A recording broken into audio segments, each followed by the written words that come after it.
Hi guys, I'm Andy from Total Fishing Tackle, and this is Toslon's latest fish finder and autopilot GPS system, the XR500. The XR500 replaces the boat's existing FlySky handset, and it will also replace any existing fish finder or autopilot system your boat might currently already have if you are an existing ex-boat owner. Obviously, if you are looking in the market for a new boat with an autopilot and fish finder system, then this is definitely worth checking out. And there are a few very special features on here that are a little bit different from what's come before. The first one I will come to is the autopilot system. Now, the autopilot system's got a few new little features on here. The first of which is the new quiet approach mode. As the name suggests, it will make the boat quieter on the approach to your spot when using the autopilot mode. It does this by reducing the power to the motors, and you can turn this on via the advanced mode in the menu function. It's preset to stop the boat or reduce the speed of the boat rather at around 16 yards, and it will reduce the motor speed down to 45%, but you can customize this. So if you want the boat to move in even slower, or you do want a little bit of a faster approach because there's more excessive tow on the water, then obviously you can set it to arrive faster. And if you do need to turn it off completely because you've got a very strong windy day and you've got a lot of cross tow, then obviously you can leave it off completely so the boat arrives and brakes onto the spot at full speed. The other very popular feature on here that is a new feature for this unit specifically is now you have the option, you can drop your rigs in the autopilot mode pre-programmed, and the boat will then auto return to home.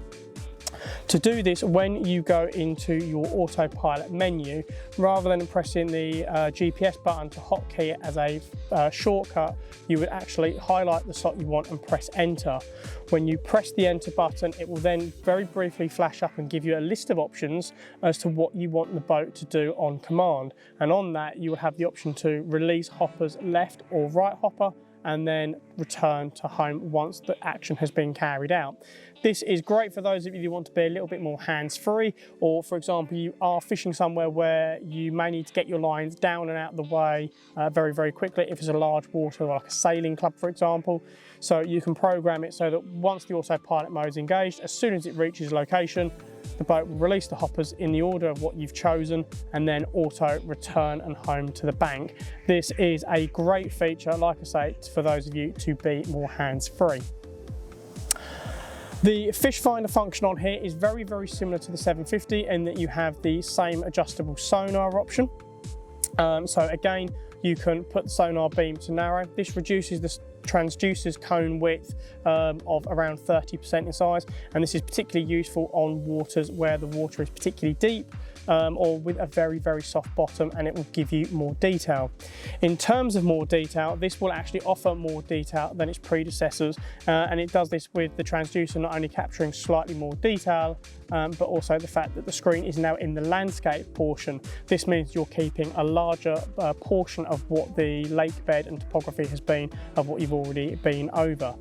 In terms of what you and how you would read the sonar, you read it in the same way as the 740 and the 750s, and we covered this in another video which can be found on our YouTube page already on how to read your fish finder.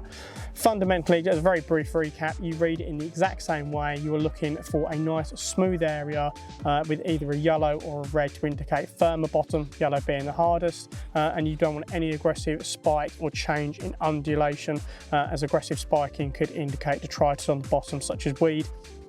And obviously if there's any change in undulation, there's obviously a propensity risk of your lead being able to roll backwards. The XR500 runs on a 2.4 gig frequency, and you'll notice the handset actually runs on two bladed aerials. These are because one will control be for your sonar, one will be for the GPS and the autopilot system, and then likewise there is two 2.4 gig aerials now prefixed to the boat. It is always worthwhile to remove these when the boat is not in use and you don't transport the boat with aerials on either device, as this can result in damage to the aerials and subsequently a loss in range. The unit itself is supplied with 3 rechargeable lithium batteries. These are USB-C rechargeable, so again, you now haven't got to worry about charging multiple devices on the bank, as everything is in one unit, and also it means you can also recharge this far easier on the bank. If you've got something like a power pack, a Ridge Monkey Volt or a Fox Halo, you can simply plug in the USB-C lead and you can recharge this on the bank should you find you're running out of power.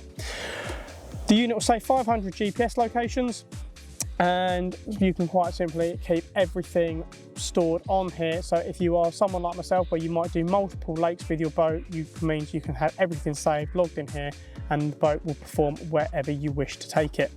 You can find out more information on these by checking out our website at totalfishingtackle.com, or if you have got any questions, you can drop us a message on the Contact Us section, and I'll be more than happy to answer any questions any of you guys may have. Check out our website at totalfishingtackle.com.